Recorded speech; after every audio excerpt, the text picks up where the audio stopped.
my fellow nerds, Calco here, and some of you may or may not know this, but I love FNAF. Of course I do. You can't just shove lore-filled furry bait in front of me and not expect me to dive into it like a trash panda seeing an open garbage can. So during this April Fools, I will become a mini MatPat and share with you some of the mini theories that I have. You can agree with them, you can disagree with them, but in the end, things may make a little bit more sense. And if you like this video, then stay tuned, because I'll be doing another FNAF video in a few months, but it will be a completely different kind. And let me tell you, you're definitely going to want to subscribe for that. And oh yeah, spoilers. Duh.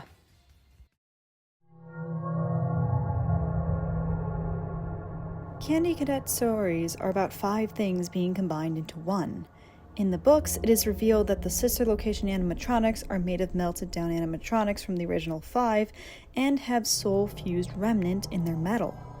And supposedly this Remnant is in Molten Freddy, and that metal is now in the Blob due to Molten Freddy being in the FNAF 6 pizzeria when it was burned down. So does that mean the original 5 are part of this Blob? I would say not likely. Remember, the books are a parallel universe. They don't 100% reflect the games. In the books, Henry kills himself when Charlie is young, but in order to burn down Afton and Pizzeria Simulator, he needs to live past 2023. So unless the books take place in 2030 or so, and Charlie is in her 40s in the book, this wouldn't make any sense. Now that we've established that the books are merely parallels, let's establish why the original 5 can't be here. Afton released all the spirits from their animatronic bodies in FNAF 3, causing their souls to torment him and get him scared and jump in the springlock suit and die, and the rest is history. So the original 5 kids being here would only not make any sense, but would completely void everything that happened in FNAF 3. Also, Cassidy wouldn't be trapping Afton in hell because she'd be a part of the Blob and sister location, and that is clearly not the case. And if the original 5 were melted down for the sister location animatronics, then FNAF 1 couldn't even take place. So the original 5 must have been put to rest. Those spirits are at peace. I think this is simply an allegory for 5 other kids being melted into 1. So in short, the story is not about the original 5. But then, what 5 were melted into 1? The Blob. In sister location, there is this 11-foot blob of animatronics all the way in the basement at the bottom of the old FNAF 6 pizzeria simulator. And you can tell from the glowing eyes and the movement that this thing is definitely possessed, and is probably also possessing a lot of the heads or the dismantled staff bots that you see in the garbage disposal. Actually, I'm going to talk about that later. So, who's in the Blob? First of all, there's definitely Molten Freddy in there, so you have Ballora, Funtime Foxy, and Funtime Freddy. You also could have Baby, since she melted in there too. And then there's the puppet, as we see the puppet's mask on there. The only mask that actually makes sense on the Blob, since none of these other animatronics were in Pizzeria Simulator. And the big mess of wires underneath are all the other non-possessed animatronics and electrical wires from Pizzeria Simulator. I mean, they can't all be endo wires. Some of these look like everyday electrical wires.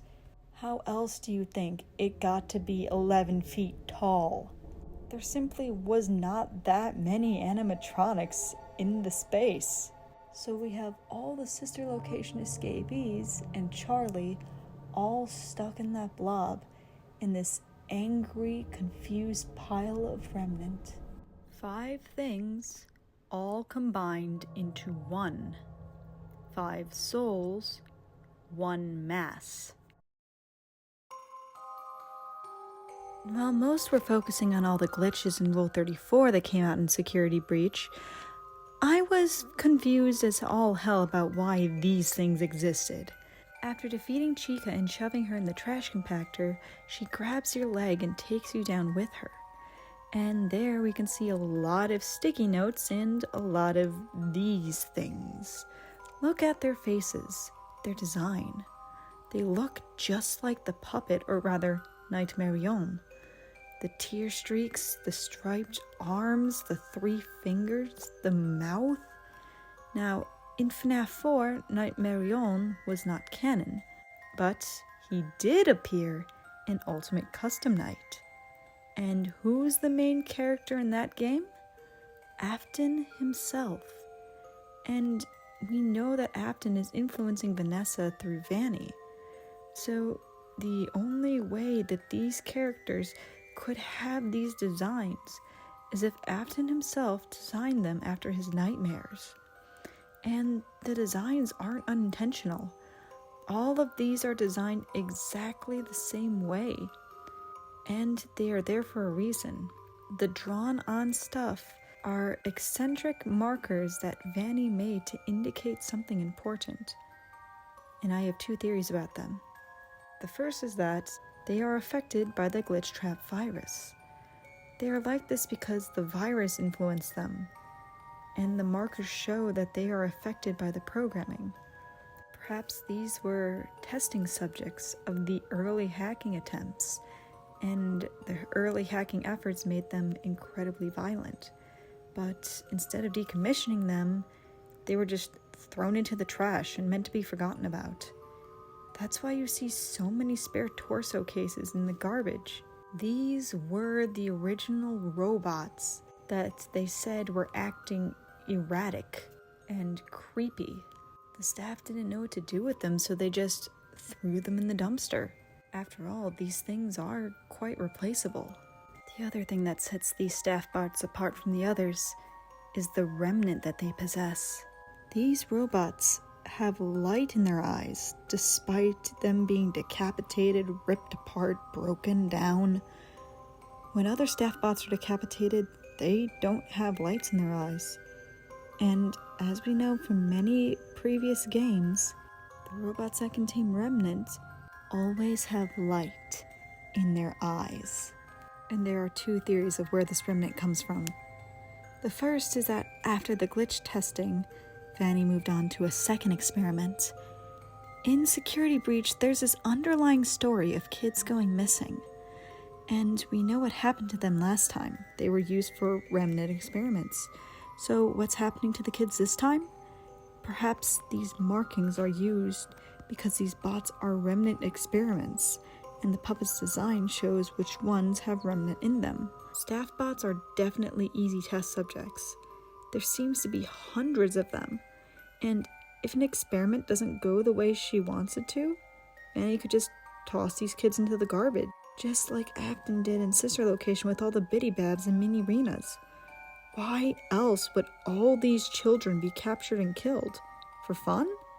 Nah, Afton doesn't have the capacity for fun. He needs a physical body. They're all in one area because Vanny didn't know where to put the rest of them when Afton's experiments were over. This could also possibly explain why there's all these sticky notes that just happen to be in the same area as the rest of these bots and are all over the sewer. Let's take a look at these notes. These are all things that children would typically draw. These could be all these kids' memories of the Pizzaplex before their demise at the hands of Vanny. They start off with just scribbles, just trying to get used to their new hands. I mean, they only have 3 fingers. Maybe the early experiments can only write in binary, and then the later ones can write in English. All these balloons, party gifts, games, and friends wouldn't come from someone who's been hiding in a Pizzaplex to avoid being thrown out. They would come from kids who have had parties here, kids who play all day, kids who have seen cats and dogs, kids who have eaten cake and ice cream. These drawings of cats and dogs show that these kids have been outside of the Pizzaplex. All these friends, all these people here, show that these kids have multiple different friends, and unlike the crying child, who mostly seem to have friends composed of plushies. So no, I do not think these are Gregory's drawings. There's different styles of handwriting, different types of drawings. Multiple people made these sticky notes. These victims have found friends in one another, but this is, or was, the only way to communicate. This shrine to Chica could be their way of expressing their love for their favorite character.